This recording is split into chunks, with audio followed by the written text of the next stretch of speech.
Всички мои момичета знаят, предупреждавам ги всеки път, когато ги изпращам от кабинета, колко е важно веднъж годишно да идват на доктор-гинеколог. Първият принцип на медицината е първо не вреди. Аз го перефразирах.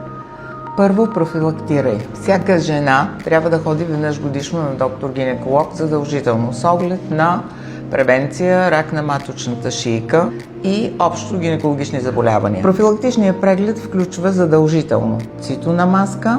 В днешно време е желателно да бъде и изследване за хюман папилома вирусни инфекции, както и задължителния ултразвуков преглед. Така че заповядайте в медицински център Медкрос, където имаме промоционална цена за цитона маска, хюман папилома вирусни инфекции и ултразвук.